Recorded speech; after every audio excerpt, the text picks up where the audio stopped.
everyone, and welcome to another Scots Whay Hae podcast. And I'm joined today by Greg and Pat Kane, otherwise known as Hue and Cry. Hello, both. Hi, man. How you doing? Hello, Alistair. I'm really good. And we're here to talk about your 40th anniversary celebrations, which are happening throughout the year. Well, first of all, congratulations and a happy anniversary. How does it feel to be doing what you do for that long?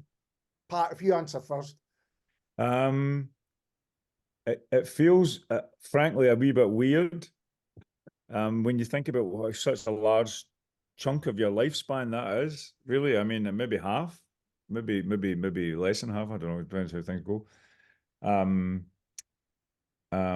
I think it feels like there's a theory that the writer Malcolm Gladwell talks about in a book Outliers. He talks about the 10,000 hours rule. And the thing about the 10,000 hours really applies it to Bill Gates, he applies it to sportsmen and all manner of people. But it's sort of like if you've been trying to master a craft for up to or more than 10,000 hours, and no matter what anybody says about you, no matter anybody's value judgment on you, you kind of know what you're doing. Yeah. So that's one of the ways I've been thinking about these 40 years is that we're probably both amassed. Greg's probably got more hours in than I have, but certainly I would say we're over 20,000 hours between us. And so therefore it's looking back on a history of trying and trying again and succeeding and failing, experimenting, creating. So I'm very, very proud of it. Yeah. I'm proud of it on that basis. And I think, which is that we've created a year of celebrating 40 years, which because of digital archive and digital platforms and Gregory's heavy labours, we're able to show people what a creative life looks like over 4 decades. And I look back on it and I'm amazed. There are like entire albums that we made and we didn't bring out. Tracks that I think, why wasn't that a single, etc., etc. But I think by luck and by I think a wee bit of self-discipline, we've managed to kind of show ourselves to be. It's been a very worthwhile 40 years.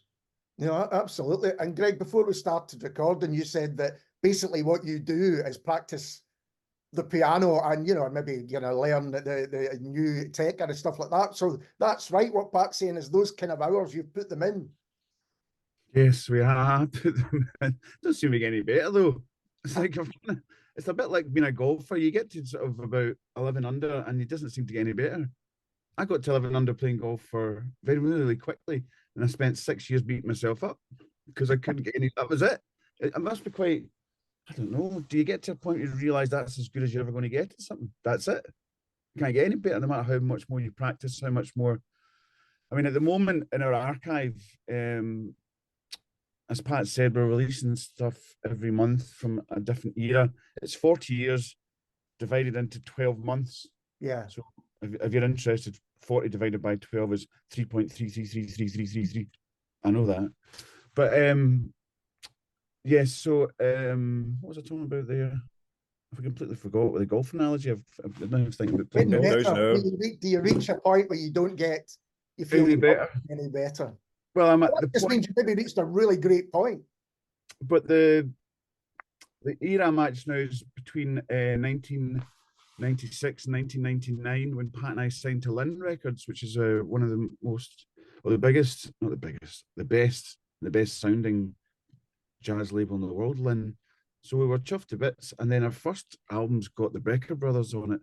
It's got Danny Gottlieb on it. It's got Miles Davis's guitarist Mike Stern on our first jazz album. And I was listening to all the stuff that I'm mastering, and I practiced for hours because there was no way I was going to go on a stage with these guys and not be able to look them straight in the eye, because jazz is all about virtuosity, and it's all about there's a lot of bullying goes on in jazz. You have to be strong and you have to be quite aware of your surroundings. So I wasn't going to.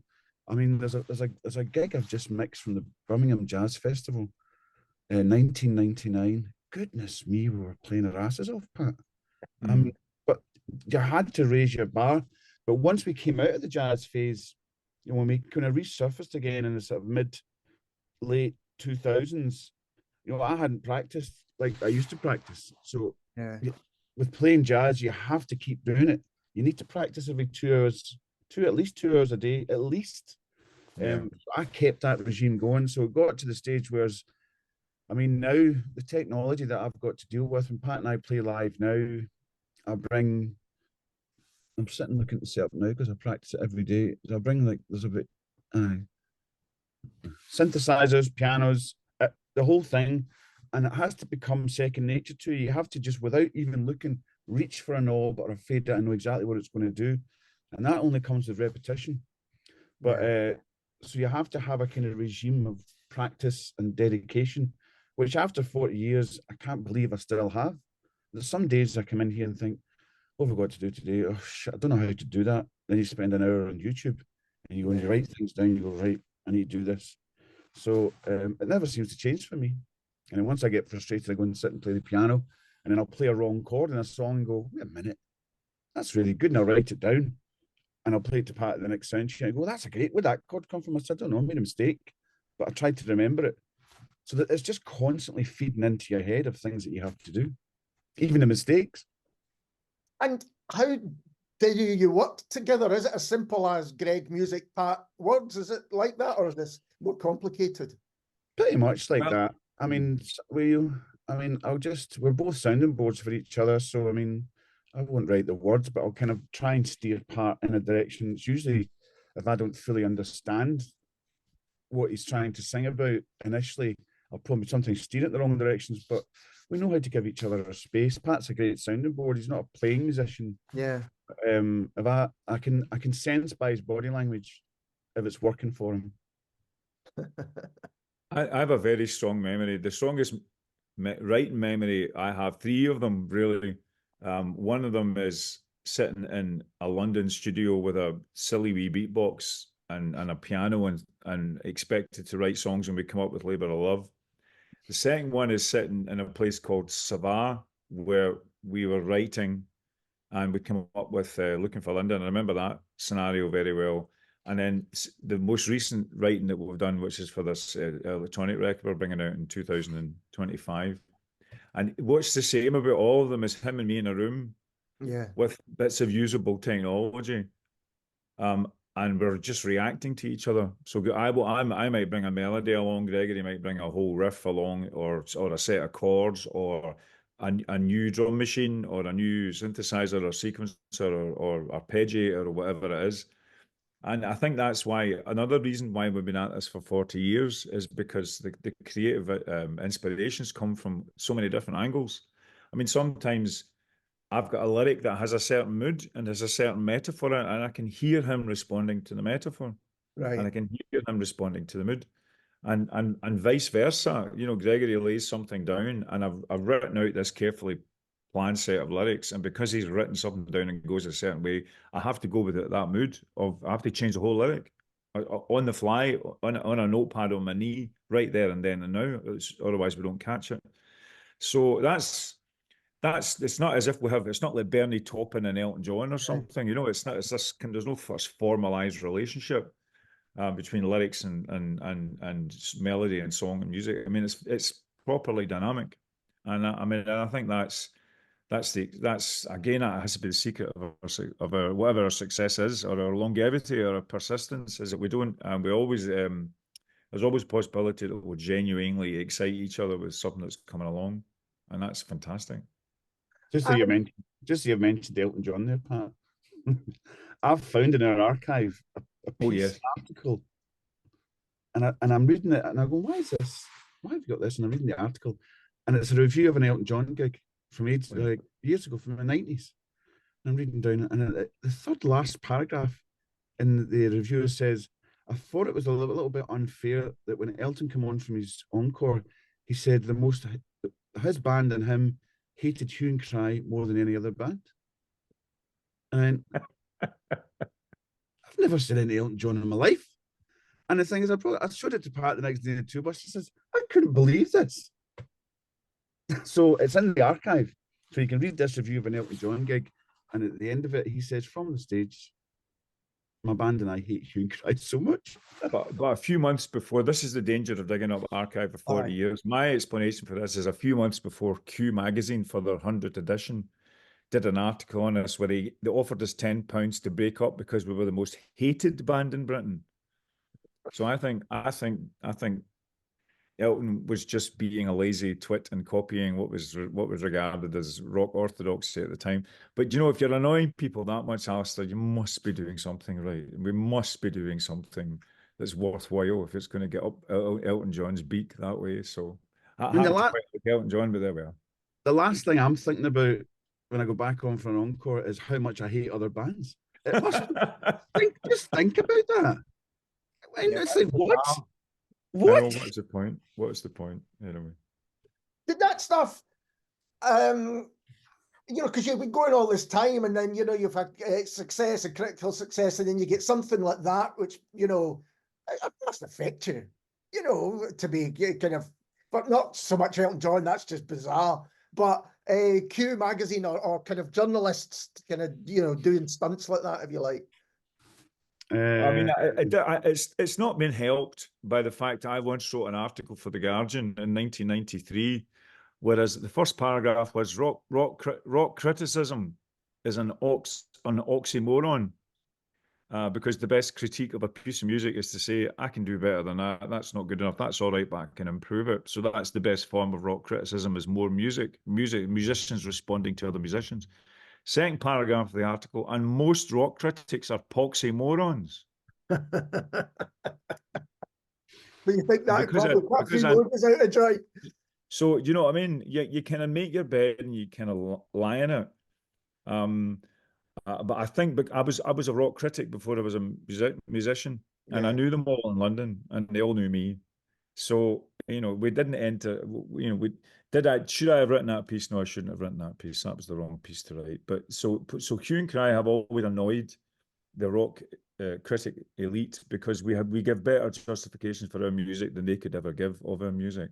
Yeah. More intelligent. Gregory's more musical. I'm more aware of what I'm putting into the lyrics. Do you know what? Not here we are at 40. Yeah. You know, many of the magazines who criticized us no longer exist. So who won out in that tussle? You know? Yeah. It's quite interesting. I've been archiving a lot of the press. The first episode of our 40-year celebration is 84 to 85, so there's not much. In fact, there's no press in there. The next one coming up is 1986, so there's some bits and bobs, there's some stuff. And then the next one, I don't want to kind of spoil it, February 1987. Yeah, you can sense the journalists getting a little bit apprehensive before the interview, Pat and I. There's always like, just because I've read them all, opening paragraphs, sort of trying to kind of set themselves up to deal with Pat Kane. The guys that kind of stepped up, John Williamson did well with you, Pat. He was fit for you. Tom Morton was fit for you too. But there's a few of them you can sense in Pat's. Stuart Cosgrove was up for you, but you gave him a run for his money every time he interviewed us. But when you read some of these interviews, especially as I say, 1987 episode 3, you'll kill yourself laughing. I'm sure I won't. I'm sure I'll cringe and be embarrassed. These poor journalists just crumble. But you see, the thing is, Alistair, one of the things that people say, what does 40 years mean? And I've just been saying this, maybe a bit repetitively, but we're post-punks. Yeah. Punks, 3 chords and the truth. Post-punk, all the chords and all the truths. Post-punk. Let's make a hit record out of all that. So all the attitude from the punk, it was expected from the punk and the post-punk era that you had an attitude that you had a political attitude, or you had an aesthetic attitude that was high and mighty, that was taking a flamethrower to everything. So I'm a wee bit of a creature of my time in that respect. And I was also a great student of people like Malcolm McLaren and Paul Morley and ZTT, you know, where they would go into the mainstream, but they would bring troubling, disturbing things in, you know, Withdraw My Labour of Love. I mean, what, you know, did Arthur Scargill write that song or what, you know? So you're constantly bringing elements from the world of power and money and struggle and asymmetry and injustice, you know, into the heart of your interview with somebody from Smash Hits. It's not going to go well. You know, it's not going to go well. I mean, you know, I read a lot of your interviews at the time as well, and they were always interesting because you referenced things other than just music. You brought in books, you brought in film, and all of those things, which as a young guy, you're like, oh, I'm going to go and check that out. So you were kind of influencing people beyond the music. That's the dream, Alistair. That's what, but it really annoys the critical classes. You know, if you, that's what exactly what I thought we were doing with the Yeah. artwork on the albums, with the references, with quotes all over the place. I thought we were involved in a kind of in the way that you would want to be involved in a young music consumer's life to expand horizons in the way that when you listen to Ian Dury and the Blockheads Do It Yourself or David Bowie's Low or Empires and Dance by Simple Minds, your mind was blown. You want to blow people's minds, and why not the cognitive and intellectual part of the minds as well as the emotional and dancing part of their minds. Yeah, You know. absolutely. And we should let people know exactly what to expect throughout the year. Greg, you've already mentioned, you've got clippings and cuttings, and it sounds like you've got a huge archive to work through. You kind of kept everything, is that right? We kept everything. The story that I tell is at our studio here in Maryhill in Glasgow. Throughout the years we've been here, boxes have started to appear of our archive at different times. So house moves or management offices moves or old record companies closing down and contacting us or studios closing down. That was a big influx of a lot of this archive when the studios we'd worked at, God bless them, had contacted us and said, look, the studio's but it's gone, can't do it anymore, but we've got shelves of your stuff. Would you want to come and get it? So it kind of built up, and then when lockdown happened, I was kind of in here. I had a pretty tough lockdown. It didn't work out that well for me, sort of up here and other places, and I was frustrated at myself because I didn't make the most of it. So I was looking for stuff to do. I wasn't being that creative. I wasn't being that successful being creative. So I learned how to do stuff. I studied stuff, and I kept looking at these boxes and CDRs. I thought, I'll need to have a look at this. But I didn't have a cassette player. A lot of them are cassettes. So I bought a cassette player off eBay, set it all up. And then one day I put my hand in a box and I picked out a cassette and it said Wembley, Thursday. That's all it said on it. So I put it in and I thought, surely this is not Pat and I playing Wembley Stadium with Madonna on Thursday, the something of August in 1987. And that's what it was. Wow. It was unbelievable. Somebody must have recorded it from the desk. It was probably Hutch, our old sound engineer, so God knows why I had it. And it was brilliant. And it was the sound of 4 or 5 guys. It was 5 of us, wasn't there, in that band from Glasgow. I mean, so high, not drunk or stoned or on drugs, but so high in adrenaline in front of 60,000 people in Wembley Stadium. And it was just blasting out the speakers to me. So I kind of ingested it and I started restoring it. And then I started going through the rest of it, finding recordings that songs that I didn't even know. I've got a whole series of songs that you've not heard yet, Pat, called dictaphone songs. There's songs that I had a wee dictaphone I think you bought me for my Christmas. And I just put it down when we were recording or writing or playing. And there's hours of this stuff. I mean, I'm not going to release it all. I've kind of curated it, if you know what I mean. I can't. But even being curated, there's over 200 pieces of music. There's over 150 newspaper clippings and magazine clippings. And there's over 150 photos. So I'm going to spread them out throughout the year. And I'm still finding stuff. I mean, the first episode's already been released. And then I found more stuff. So we're doing 4 EPs a month from this massive archive. And then we're also doing a documentary, a 10-minute documentary, Pat and I talking about each era that corresponds to those 4-track EPs. And then there was so much stuff. We built a Patreon site that's going to host the rest of it. And some of the stuff's free on there. Some of the stuff's behind a paywall. We'll just see how it goes. I've never really built anything like this before. But so far, so good. People are engaging with it. And so there's a home for all this stuff. So it'll be when I first started it, I wanted the Hue and Cry fans to get involved. Yeah. And even just this morning, there's a Hue and Cry fan sent me an email through the Patreon site. And he's like, Greg, I don't think the mastering of Here Comes Everybody, which is your first single, is good enough. Maybe your source material wasn't good enough. I digitized it about 10 years ago. Here's the files. I thought, cheeky bastard. It's fine. But I went to Pro Tools this morning and I AB'd him. He's right. I went, oh, fuck, can he do that again before it's released? So this is the kind of collaboration I was looking for. I mean, I took that off a record that I bought on eBay for 64 quid because I didn't have a copy of Here Comes Everybody. I had 64 quid, spent that, got the record, went into Rubber Dub, transferred it. It sounded okay. It wasn't that good. I thought it was like the way it was originally mastered. But this fans, put my hands up. What can I do? And you've released the first 2 EPs already, haven't they? They're out, I think, Beginnings and the Exposure. And they're demos, aren't they? They're kind of going back to kind of early, or these are anyway. I don't know if they'll continue that way, but these are early. First one's, yeah, because, well, up to Here Comes Everybody is the thing that I'm talking about, which has already been released. It sounds fine. It's just this one sounds a wee bit better, so it'll be all right. That was a single release, but there was only ever 1,000 made. And I remember a story, so it was 1986, beginning of 1986. My mum, they were sitting in the house, and mum, not all of them, but a lot of them, and my mum was a district midwife, and she would put 10 of them in her bag and go out and hand them out to people. See, this is my boys. So she used to kind of look after, deliver Wayne's and promote her boys' music. Yeah. Remember that? See, not with official Scottish NHS permission, I don't think, but anyway. Well, now to people who are bedbound and saying you've got to listen. Yeah, they've got no choice. You mentioned like finding a recording of you playing, supporting Madonna. Do you ever look back and think, was that us? I mean, you know, a lot of the things that you've done have been huge, absolutely huge. I mean, the regret is a terrible emotion. You know, so do I regret in that Wembley Stadium snubbing George Michael's entreaty to say hello and have a conversation with me? Because I thought, I don't talk to the likes of George Michael. Yes. So it's a terrible emotion.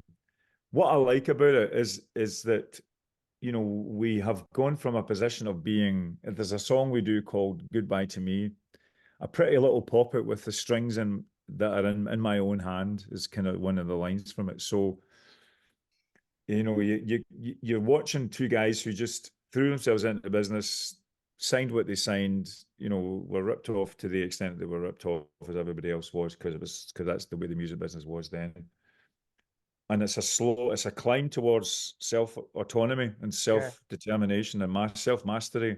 And but it goes right through all these kind of endeavors. Also, what I love about it are the kind of the blind alleys that were not followed. The second EP has a track on it called Spending You, which sounds like something Jam and Lewis would have made, you know, or Scritti Politti, you know, and it's like it doesn't sound like anything that we're doing around about it, but it's obviously we're just trying this out.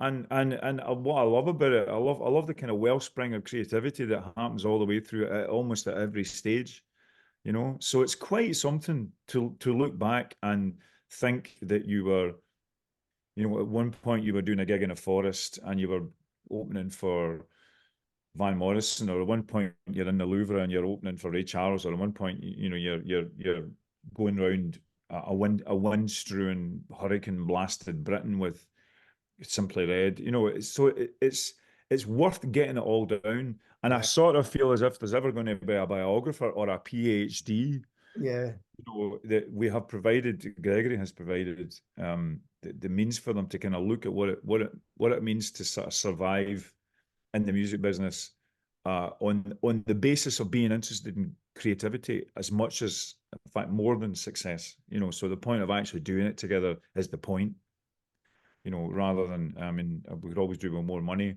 but we're willing to work hard, and we do work hard as live musicians at the moment.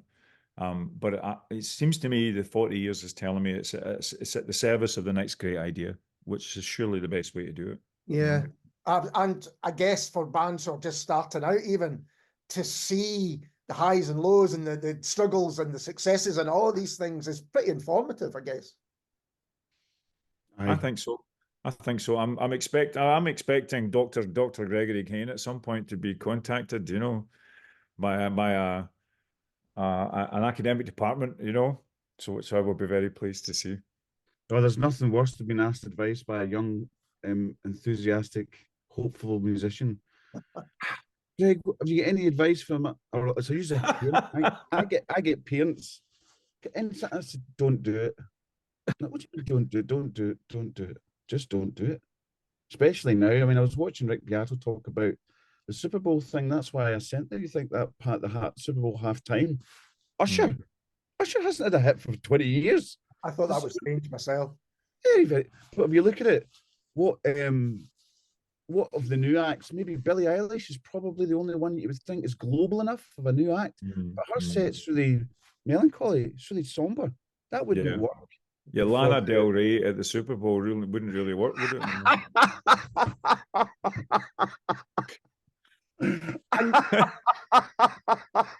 Can you imagine all the lights and all the flares? Yeah, I love it. Yeah. Oh, that would be brilliant. Somebody with a sense of humor at the NFL should do that. That would be great. So, I mean, that's young band. It's all different. You don't get. It was a good question that Rick Beato posed, where he said, which new band would you put at halftime in the Super Bowl? Who would cut it? Yeah. I don't know. Yeah. And that kind of depicts how the environment and has changed for musicians and where they make their music. I mean, I follow a lot of music makers who talk about making music. So a lot of tutorials, a lot of people who talk about the industry. But most of them, when you go in to listen to their music, it's not music that touches me or reaches out to me. It's very introverted. The music's sort of looking in, rather than, we always tried to look out. We always tried to kind of, and do it with a bit of panache and a bit of style and a bit of intrigue, and always kind of, was it less is more? Like, more is more. That was the way we used to think. More stuff is good, not less is more. So we never adhered to the less is more. But you listen to the young musicians now, and no, not many people. I think the last band to look outwards is Coldplay. Maybe they're kind of a dance band, a rock dance band. They changed. Again, I was looking at. I found a ticket. I had Coldplay at King Tut's in 1999. Yeah. It's nothing to do with Hue and Cry, but it was in a box. I was like, did I go and see? Fuck, I did go and see Coldplay in 1999 King Tut's. My goodness. I don't know why I'd get the ticket, but it was lying in the bottom of a box. So, I mean, yeah, I don't know what advice you would give. Well, I know I'd just say to them, look, be prepared for a lot of hard work and a lot of disappointment. We were lucky that we shared all that. Imagine being a solo artist. Yeah. And having to deal with that. I mean, Pat and I could, enjoy the highs together, and it was great celebrating together. But we kind of needed each other on the lows as well. And I was going to ask, is that's kind of at the heart of the longevity, is the relationship between the two of you, that you were able to support each other through the good times and the bad times? Yeah. Even early on. I mean, the great story there are many great stories, but the one where we're standing Greenock Arts Guild, having just done a gig, to show ourselves off to Seymour Stein, right, the guy who signed Madonna and Bruce Springsteen, and Seymour Stein saying, basically, you're good, you sound good, you look good, but you need someone else to help you with the songwriting. And my response to Seymour Stein is, what, the guy standing next to you with a leather tie with the black and white piano keys on it? You must be kidding. So that's you can look at that two ways. You look at that, you stupid big-mouthed idiot, or you can say, I looked at Gregory, I think, Gregory doesn't need anybody. I don't need anybody to write songs with. That's a Faustian pact. That's what doth it profit the world to gain the world and sell your soul, but lose your soul. Yeah. Call that arrogance, or just call that kind of fundamentally, no, we can write these songs. We can make these songs as good as they can be. We don't need help. And is that part of the pride about looking back, is that you've done it on your own terms? Yeah, I think so. What do you think, Greg? I'm just trying to remember that. So Seymour Stein flew over from America to Greenock just to see us. I mean, you need to give it a bit more context, Pat. Sure. Coming over with a big flag to go, I want to make Hue and Cry and Pat Kane's voice a global phenomenon. And he brought over his wee songwriter that he thought, you're going to like these guys, you help them with their songs, this is going to be great. So the wee songwriter, God bless his soul, decided to wear a piano tie to one of our gigs. And he sat down and he never even got a word in. Well, the first thing Pat said was, you and that fucking tie. There's no way I'm writing songs for you. On such things, careers are made. That was it. Seymour Stein went back to his hotel room. A manager tried to kind of, I don't know what he tried to do, is apologise, and then Seymour Stein flew back to America. And Yeah, that was it. never thought of Hue and Cry ever again. In his If life. only we'd have not done that and maybe written some songs with the piano tie guy, and then we might have met somebody else that the piano tie guy, and then that might have worked, and then that might have led to that, and that might have led to that. I could be sitting in a floral shirt in Los Angeles at the moment, you With a know, piano tie on. with a piano tie on. We No, have a piano tie around my head. a piano jacket in your piano room, in your piano mansion, your piano tie driveway.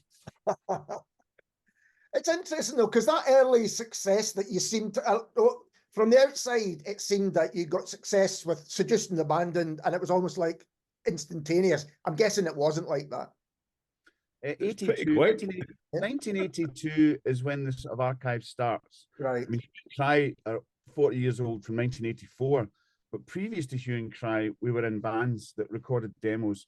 Pat recorded with Midge Ure in London when he was 16. There was stuff going on before Hue and Cry. But ultimately, when we got together as Hue and Cry in 1984, I guess, yes, it was only, and 3 years later, Labour Love came out in June of 1987. So it was pretty quick. Yeah. You know, in those 2.5 years that we spent after we formed, we found a manager, we signed a publishing contract, we signed a record contract, we went to Los Angeles for photo sessions and made videos over there. We went to New York to finish our album that we'd started in Glasgow. We put a band together and we worked. It's the work rate when you look back on it. Yeah. On episode 2, which is 1986, the video will go up at the end of the month. We're doing a kind of 12 episodes documentary series. At the end of the video, I say to you, Pat, God, we flew back from Los Angeles in December after doing that photo session with Jean-Baptiste Mondino, and then we did a gig at the Limelight Club in front of New York producers. We must have been knackered, or we were much fitter back then. Yeah, much fitter. It's just the work rate. I couldn't believe the work rate. And then I think to myself, I've been working really hard on this for the last 6 months. I've been doing long days and long hours, and I've sacrificed seeing my partner, which has kind of affected our relationship, and I've sacrificed seeing my daughter, which has affected our relationship, because I was so focused on this because I didn't want to miss anything. Our fans are like, what's the guy? Not Clouseau. Who's the other one? Who's the English one? Hercule Poirot. Poirot when it comes to Or Agatha Christie. Agatha Christie when it comes to Hue Yeah. and Cry, because everything has to be right. I've got about a dozen of these fans that kind of go, Greg, I think you'll find that fourth chord that you're playing now is not accurate. Could you maybe you know that? Really? My ball. So yes, I need to be careful. So I've worked really, really hard on this. And then I was watching, I don't know if you guys know about Mr. Beast. You probably know about the Mr. Beast, the YouTube phenomenon. Yeah. No, I don't know that. Right, so basically Mr. Beast, his videos get on average 300 million views. He's the biggest star on YouTube. Okay. And he's only 25 years old. And I've watched documentaries on him recently, and he said, I spent 4 years doing 15-hour days, 7 days a week. I say, how did you do this? How did you do this? 15 hours. I slept, I woke up and I started to do it. Slept, woke up, started to do it, and didn't stop. And then I put together people that I could talk to about how to do it better. I studied everything to do with YouTube. This is what I've been doing with Hue and Cry, because I've got a workflow that I need to adhere to every morning, or I can't do it because there's too much stuff. There's 40 years you're trying to condense into 12 months, and you're trying to make sense of it, and you're trying to make it entertaining. You're trying to make it engaging, because it's one band over 40 years career, and you're trying, it's not easy. So once again, feeling better. As Pat wrote once in one of our songs, you kind of feel a lot of this, but you learn. Pat, you said something interesting earlier about how hard you're working, but also the music itself. Because it struck me that you've always kind of changed. You know, there's been times where the jazz has been more to the front, or you've been soul, or you know, you've done acoustic tours, or you've had full bands and things like that. And is that to kind of challenge yourselves in the sense that Greg's now challenging himself to, you know, get all this stuff together? Is that always been part of it? You know, there's a Temptations track. What's the track? God, it was the 1st of September. One day I'll always remember. Papa was a Rolling Stone. Very influential song on me and Gregory. Yep. Funk scratch guitar, but also beautiful swirling orchestrations Yeah. all around the song. Brilliant social message. I mean, it has everything. The song has everything. And so there's a great phrase, was it Nelson Mandela said, God never thanks you for playing small. God never thanks you for playing small. So we've never played small. We brought out a record in 2017 called Pocket Full of Stones. And it's a beautiful record. Radio 2 didn't check for it, whatever. But it was a beautiful, and one of the most beautiful aspects of it was Gregory's orchestrations. So Yeah. not only is the guy sitting there with the hoodie on and the technology and all the rest of it, he can sit down and write an orchestration that sounds like something like a classic from the last 300 years of orchestral music. You know, I mean, it's a joy to be alive and have that level of range. Yeah. You know, I mean, and why not? And we get the same buzz from sitting listening to an arpeggiator that sounds like a quasar from the heart of a black hole. You know, which is what a lot of these synthesizers sound like. They're elemental waveforms, pulses of sound. That's not different from wanting an orchestra on your record. It's not different at all. It's just a different response to the same impulse, which is how can you make something stand the hairs up in the back of your neck, or get the good goosebumpers up on your forearm, you know? So it's a kind of relentless eclecticism, which, as Gregory says, more is more. Not more. It's not. The better thing is not more is less. It's more is more, because I mean, you could go I can easily get very, very philosophical about it. You know, very. I mean, I'm 60. My father died at 78. Mother died at 85. You know, it's the third act. Yeah. So I'm not really in the mood for my third act. I don't know if maybe I'll get a fourth act if the chemicals and the genetic engineering comes in to stop my cells degenerating. If that doesn't happen, this is the third act. And there's absolutely no way the third act isn't going to be more exciting than the first two acts, because so much has been learned, so many things have been tried. You don't go down that road, you know that road works. So musically, I mean, that can extend to all different parts of your life, but music is one of the best media for keeping yourself alive. What's the great phrase from Bob Dylan's Masters of War? He not busy being born is busy dying. He not busy being born is busy dying. You know, the point about life is to die only once, not every day, because you're not fulfilling and satisfying yourself. You know, so that's how philosophical I get about how this thing keeps going. You know, I'm so privileged to have looked into music and looked into my brother as a musician to keep myself alive, keep myself thriving and alive. So this is very much, it's 40 years taking that into account, but then we've got the next stage to come. Next 40 years. Next 40 years. Yeah, we will all be brains and jars talking to each other. Zoom's a little bit like that anyway, but yeah, absolutely. Or Abba Voyage. Who knows? Who knows? Well, I might be up for getting a full body scan, right? And it's given that I'm at my physical prime, you know, and then we can send out our beamed out 3D avatars in around about 2046. And talking about live, you've always had a great reputation as a live band, as you've mentioned, for playing for all those reasons. And you're going to be touring. That's part of the celebrations as well. I think October and November, you're going to be doing quite a big tour. Yes, I mean, this all started because we had a meeting at the end of 3/4 through last year about this tour, and everything else just sprung from that meeting. What a meeting that was. I want to hope Emma recorded that meeting. But all the other stuff, the archive being put on Patreon, the 4-track EP every month, the documentary, 12-episode documentary about the history of Hue and Cry. The meeting was only supposed to be about this tour that was happening in October, November. And yes, we tour October, November with a full band, and it is promoted as the 40th anniversary tour. Pat and I have been doing lots of interviews recently, and the question's been posed to us, what are you going to do?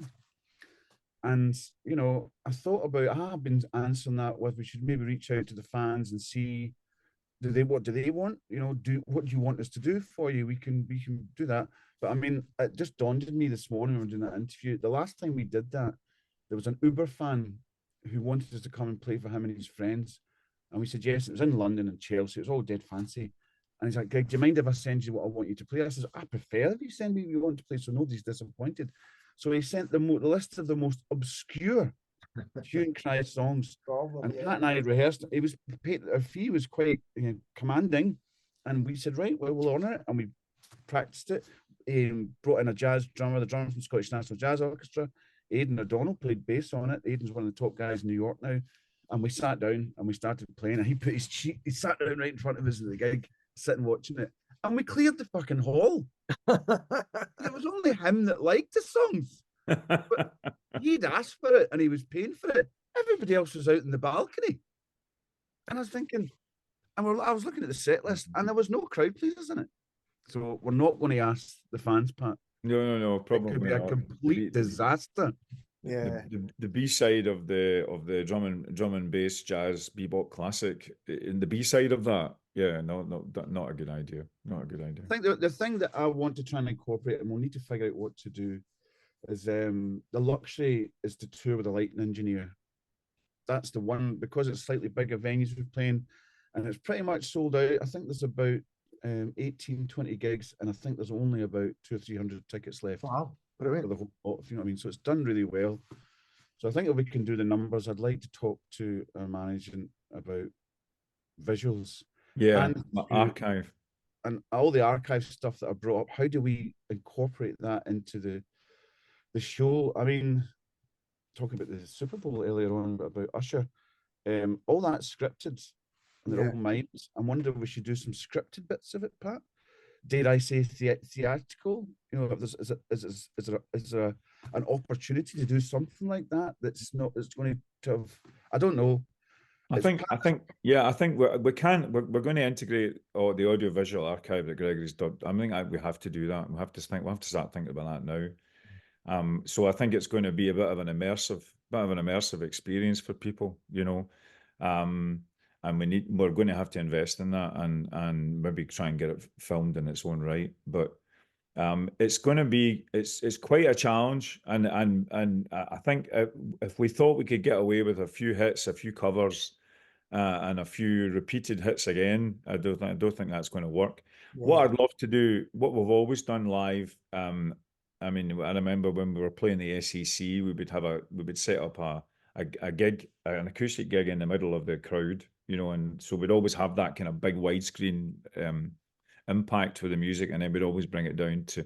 So I would love us to I think there are songs that we've done that are just so intimate and so quiet, and to have that in the context of the full band as well. So I think that's going to be quite intimate, loud memory. I think it's going to be playing around with those kind of feels, I think. But it's going to be a deal. It's going to be a deal. We're going to make it work. That sounds great. Absolutely. And do you listen to anyone new? There's a lot of, I play a lot of new Scottish music on the radio show and stuff, and I was wondering if there's anyone. What made me think of this question is because I think that jazz in Scotland again is having a bit of a moment, like it did when you guys were coming through. There was soul and jazz. Yeah. Lots of bands covering it. Do you listen to kind of modern representatives? Yeah, I do like Becky Sakalis. I think she's doing some really good stuff. I like the big singer, Big Joseph. I think he's doing really interesting stuff. Yeah. And of course, Young Fathers won Scottish Album of the Year last year. Yeah. And then the year before that was Fergus McCready. Fergus McCready, the piano player, has been playing some amazing stuff. Yeah. So I've been involved in Scottish Album of the Year awards for, my goodness, it must be over 10 years. Right. So I make all the video content and stuff like that of the long list and the short list. So as one of the directors said to me, Stu Henderson from the Delgados, he says, you must know everything about the Scottish music scene, editing all these videos every year. You do the long list, which is 20 artists, and the short list, which is 10. I says, I suppose I do. I like Catherine Joseph. Catherine Joseph has been making some amazing music, and she's quite compelling to watch as well. You think when you hear that record and what it sounds like live, it might be a wee bit too introverted. It's not. It's really in your face live when she plays. Yeah. I saw it at Celtic Connections just recently, Oh. actually, and it was it was at Drygate, and it was amazing, amazing night. And then I was, Chris Drever and all those guys, the folk scene. I mean, Celtic Connections is just finished. Yep. Here in Glasgow, and another incredibly successful year. Donald Shaw's done amazing with it. there's a guy called Chris Duncan. Yeah. I mean, that's amazing music. That's utterly amazing music. He has a sensibility of a Brian Wilson, you know. And I could listen. Actually, his music heals me. Right. If I'm feeling bad, Yeah. or if I'm feeling depressed or despairing, the guy gets me out of a trough. I mean, I think he's one of these people who, if there was such a thing as a genius grant, you would just give him the money and say, go to a beautiful castle at the edge of an Italian lake, and here's an orchestra on tap. Just go and do your thing for 12 months. So him, definitely. But Fergus McCready, genius young man. He once played in a version of Labour of Love, actually. That's in the archive somewhere. Let's see if we can dig that out. And then another band that I really regret their passing, and I don't know what's happened to them all now, is a band called Pronto Mama, who brought out a song called Arabesque, which is the best thing I've heard from a Scottish band in 20 years. And it's Scottish accent, singing like the Proclaimers. They sound like Frank Zappa. Yeah. You know, this drummer is wild. The virtuosity is high. I mean, I just when that record came out, I thought, there's another wave of the Scottish pop about to happen, and unfortunately, I don't know what happened to them. They just kind of fell apart, or they didn't gather the momentum required. But yeah, Gregory has been involved. The Scottish Albums of the Year award, I think, we're often very down on ourselves in Scotland. We're doomed. We're doomed. We think that things don't work. We think that we can't get things together, and we do not celebrate the things that work. So Celtic Connections really works. The Scottish Album of the Year, which was supported by the music business, by the government, by all these interfering busybodies, so people assuming that they have authority to do something. This will never work. It bloody works. Yeah. And you listen every time you get to the Album of the Year long list. Yeah. I mean the short list. It's just this picture of a country in which people have ideas pouring out of their orifices all the time. You know, and they've got to find a way to make it happen, and they make it happen. And I think it's as a positive sign of the quality of Scottish life. I think things like Celtic Connections and the Scottish Album of the Year are to be. I'm here. I am. I'll celebrate them if nobody else will, rather than people being complacent about them or thinking, "Oh, we need something better than that." Or what? Who dare we think we are to kind of come up with a concept like a Scottish Album of the Year or Celtic Connections? Who dare we think we are? To hell with that. Yeah, I completely agree with you. And I went to quite a few things at Celtic Connections this year, and everyone was absolutely stunning. Andrew Vaslick in a Macintosh church. It wasn't just the bands, it was the venues. It's just done so well. Yeah, it's fantastic. Yeah. So, but just before we say cheerio, where can people find your Patreon, and where can people find the documentaries? It's all, is there a one-stop shop that people can go to? You can go to the Hue and Cry Facebook page, which seems all kind of emanates from there. There's a hueandcry.co.uk, which you can go to. And Patreon is patreon.com/Hue and Cry. Come and have a look. Fantastic. Guys, thank you so much for taking the time to talk to me. I really do appreciate it, and all the best on your anniversary. All right, man. Thank you. Do you know what I realised, Pat? It's a Ruby anniversary. And do you know what song we should play? Yes. You do? Oh. What Yeah. should we play? What? I've got a girl, and Ruby. I've got a girl, and Ruby is her name. She don't love me, but I love her all the same. Yes, yes. Let's do it. I was thinking, Ruby, don't take your love to town. That's what You're not getting in with our band, Alistair. Never. You started off so well, Alistair, asking the Oh, question that's dear. never been asked. I'm And it's all blowing going it. I'm horribly blowing it wrong. at the end. No, really, thanks very much, guys. And we'll be back soon with someone completely different.